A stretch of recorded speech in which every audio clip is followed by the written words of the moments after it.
Hello, William. I'm Rob from Ron's Consignment, 714 Washington Avenue, and I understand you have a couple questions about our tiny typewriter. So, since I am its papa, I can tell you that originally we bought it for a list of grievances, of course, with that giant carriage, and it was a sight gag. And so my asking price of $175 is what I paid for it, and it wasn't in this condition when I first got it. It was actually a horror show. So let's kind of go over what's been done. Full disclosure, my friend, as you can see, one of the platen knobs unfortunately has met its maker, age and time. Now, that is about the worst of it. And let's go through the paint. So first and foremost, let's start.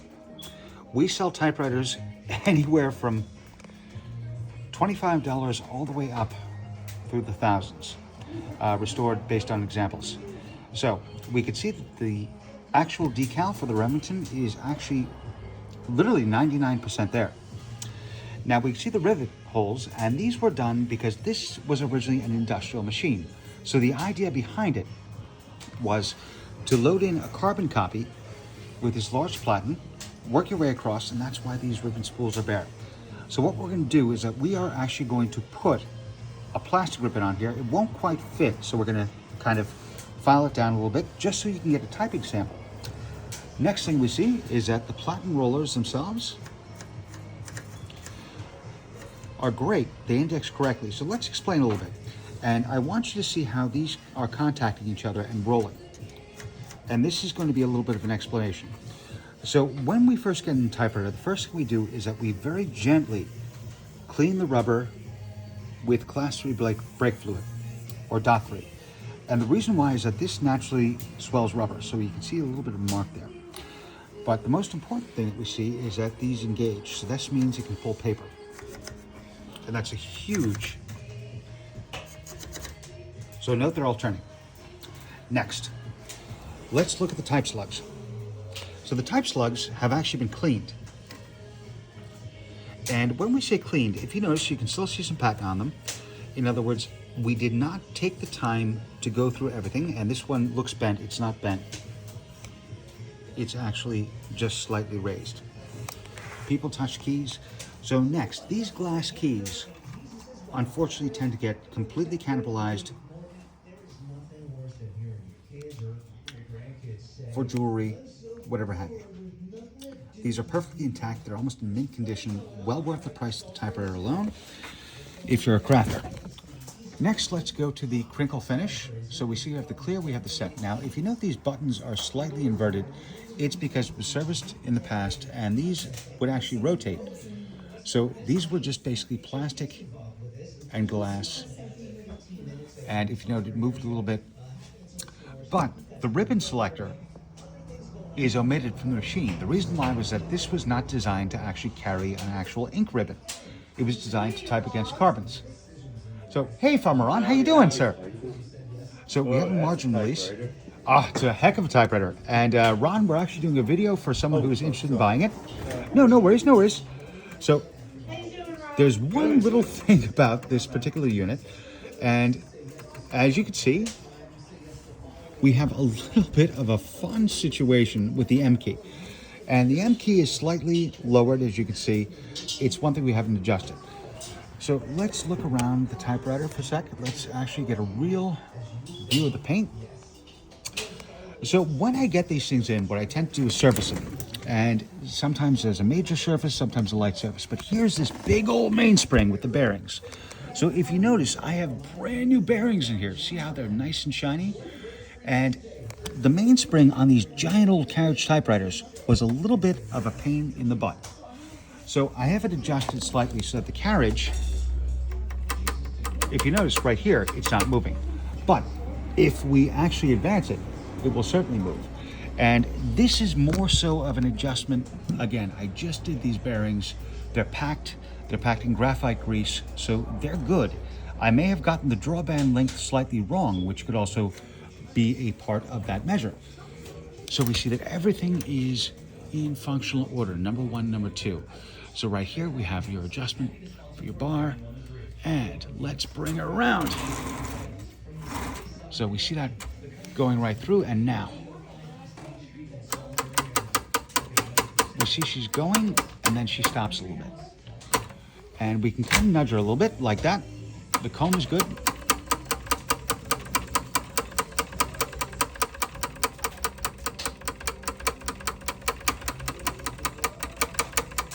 So let's go and go and go until we can't go any longer.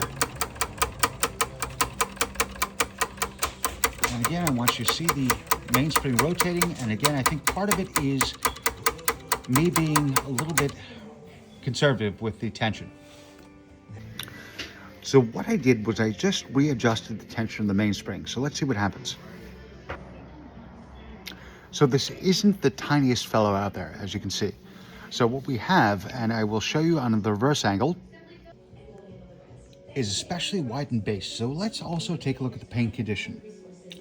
So again, could I have repainted this? Sure. But at the end of the day, it's the difference between charging one price and a lot higher. I actually do professional typewriter restorations, and this particular unit, again, obviously I repack the bearings, and perhaps with the metal band, with the draw band, it'll advance so far. We actually got to go a little bit further.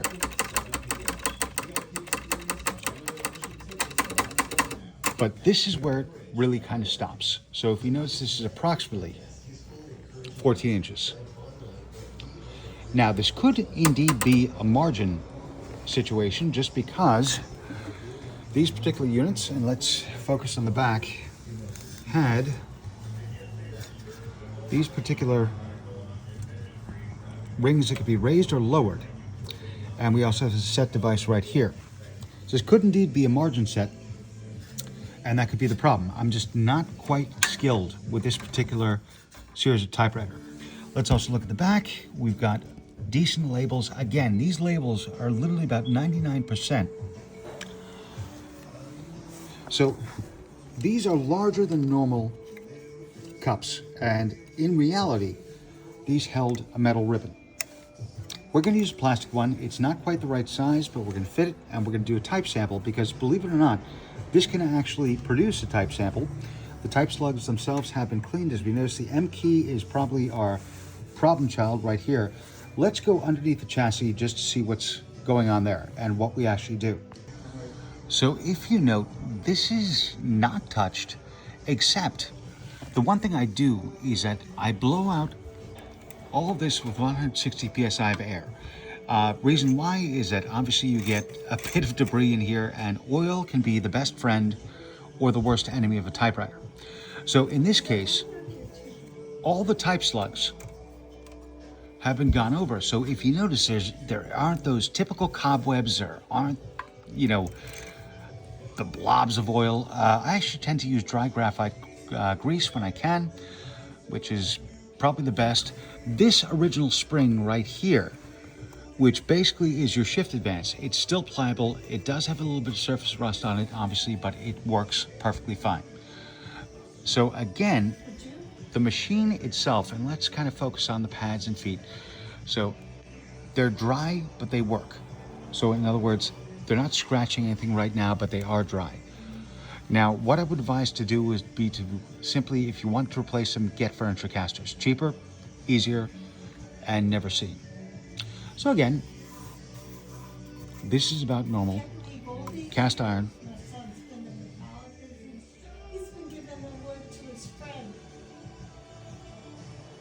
Let's go over that. But again, let's actually actuate a key to see what happens inverted. So as you can see, even inverted, they certainly work. And again, this was designed for a sight gag. Again, the only problem key is the M key, and that's it. Everything else has been completely sorted through, but as you can see, it just loves to just pop up like that. And you can reset it manually, but one of the springs, unfortunately, is a little bit loose. And again, for a sight gag, which is why we originally bought this typewriter, we didn't replace the key. Now let's put a ribbon on and get a type sample. So here's where you get a little bit inky, and these are, you know, the standard cheap plastic spools, and these took a significantly wider spool, obviously, but they were designed to go through carbon paper, so that's why there's no ink spools on there. but we still have a perfectly good vibrator. We still have a perfectly good carriage advance system. Everything is actually dead perfect on it. I just found them. What do you mean? Ay, ay, ay. I lost them long ago. Well, listen, we are all guilty of that. So here we go. We got a brand new ribbon. We're going to reverse that because we want the black up top. Put them right up top. Is Dale available? They're his. Dale is, well, he just left, but... Oh, shoot. yeah. I'm gonna... All right, so what we might have to do, just because these particular spools may not fit on the actual pins. Pay for 'em? That's up to him. I don't Call know. Dale. I'll see if I can get him. Okay. All right, so these pins, bear in mind these standard spool sizes won't fit. They have larger pins. And what we're going to do is we're going to show you about the pin size and spool size. Because again, you really want to get the original metal spools for these just to fit. And they're available on eBay. You can rewrap them a million times, trust me. Sorry, we've been busy, so I haven't been able to exactly focus. But here we have it. So these particular spools obviously do not fit the typewriter.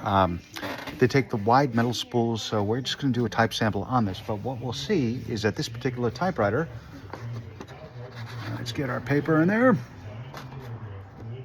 And first and foremost, most important test of a typewriter. Will she pull? And the answer is that it will pull.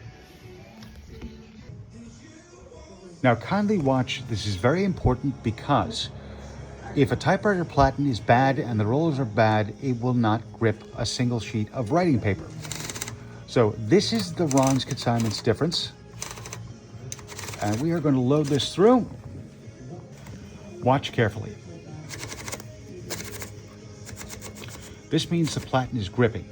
So that's very important because that's the difference between an easy, well, a normal typewriter, $150 in rubber from J.J. Short, or working.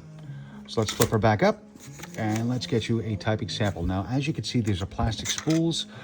These do not quite fit on the kingpins on the typewriter right there. These took the original metal spools. Again, I apologize if I've lost my track just because it's been a busy day. Let's get you a typing sample on this baby. Thank you.